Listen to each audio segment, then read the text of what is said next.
What is up, my Wookiees? Welcome back. Today we're going to be covering one of Gala Games' first mobile games, Eternal Paradox. We're going to cover what the game is, how much revenue and success they could possibly see, how the play and earn will function, and at the end, how you can secure your castle on an ancient land. So let's jump in. So Eternal Paradox is a 4X turn-based RPG on Android and iOS and in the future PC. Now, you can think of it kind of like a Clash of Clans mixed with a Final Fantasy and mixed with maybe like an Age of Empires, okay? The game is polished, smooth, and addicting. So let's talk a little bit about just some speculation on revenue and how this game could end up. So let's talk about Clash of Clans. Yes, I know it's one of like the hugest games. We're not going to hit that number, blah, blah, blah. Okay, let's pretend that Eternal Paradox can hit 10% of Clash of Clans, which I think it can, okay? The Korean developers and the Korean community, I think they're going to jump into this game. The American community, North America, Europe, I think this game is going to be big, okay? So Clash of Clans, just in 2021, they earned $489 million. They're still earning a bunch of money on this game that was made in, 2013, 2014. So if you look at their revenue year by year, they actually had a couple years where they were over $1 billion, and then steadily they've still been about $500 million. So even if Eternal Paradox only hit 10% of Clash of Clans, that would still be 7.6 million players, and we could be talking about almost $50 million a year of revenue they could be bringing in. Of course, that's speculation, but I'm telling you, this game looks really, really good. So let's talk a little bit about the play and earn. Now, your main goal and objective for this game is to occupy the Rings of Ruin at the center of the map that you can see right there. If and when you do, you will earn the seat of power at the end, and you will have actual influence in how the map and the continent will be recreated. Yes, that's right. Each season is 63 days long. At the end of that season, there will be a reset. Everything will get reset. That means every couple of months you'll be able to trial a new strategy with your clan to see if you can escalate and get stronger and more powerful faster than everybody else. Now, there will be one thing that you can roll over, and that has to do with mastery and with your mercenaries. And we'll go into that a little bit later. The map has 16 zones. In the center of the zone, you can see a void right here. And as you go out, there's ancient lands, legendary lands, epic, rare, common, and uncommon. As you continue to zoom out, you will see there are 16 zones in the entire map.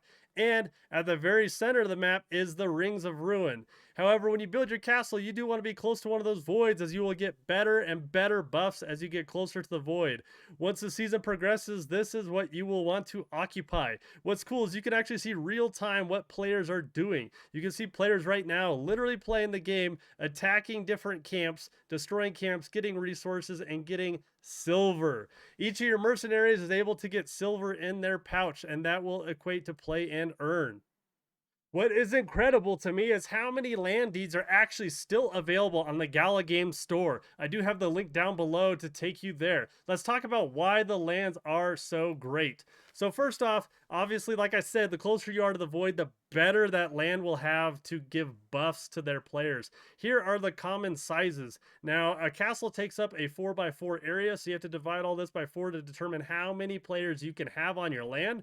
An ancient can have 144 players. Why is this important? Why is this awesome to be a landowner? Well, multiple reasons. First off, you get to choose a buff. Obviously, the closer you are to that void, the better that buff is going to be. And the more likely players are going to want to be on your land. However, if you have a guild that's gigantic, maybe they won't all fit. Earning silver. Any silver that is earned by players is actually shared with their landowners. And that goes along with any kind of like resources that they make as well. So it is a huge, gigantic buff to the actual landowner themselves.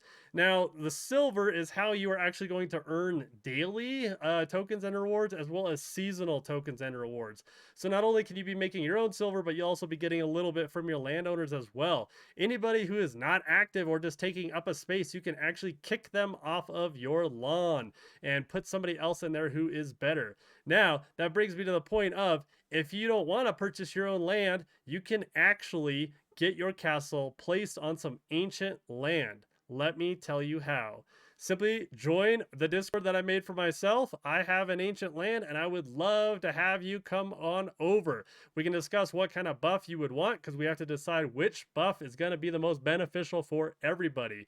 And that would be amazing to just absolutely wipe off some of these clans that I've already been seeing develop on this playtest.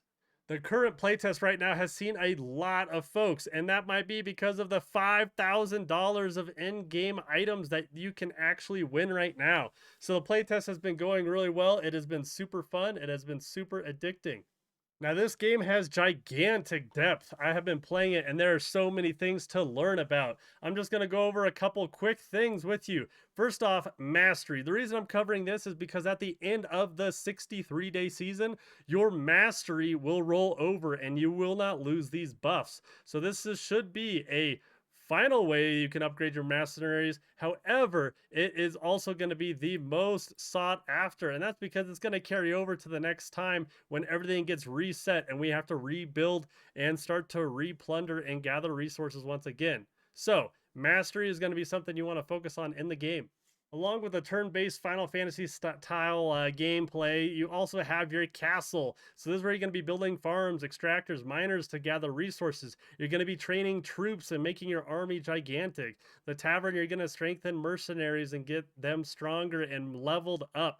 There is so much to do here. The forge, making equipment for your mercenaries. This is your castle. You will upgrade, you will use resources, and you will build it as high and as strong as you can. It looks beautiful. It looks amazing. You still have time right now to jump into this playtest and tell me that you do not want to be a part of this incredible game that is so polished, so ready to go. You need to jump in. Give it a try. This game is so deep. A lot of folks have been doing a lot of playtests on this. You can watch gameplay on anybody's live streams right now. And the Medium articles have tons of information. I'll link all those down below as well if you would like to read. I hope to see you in the Discord saying you want to join onto my ancient land. And as always, stay warm, bookies.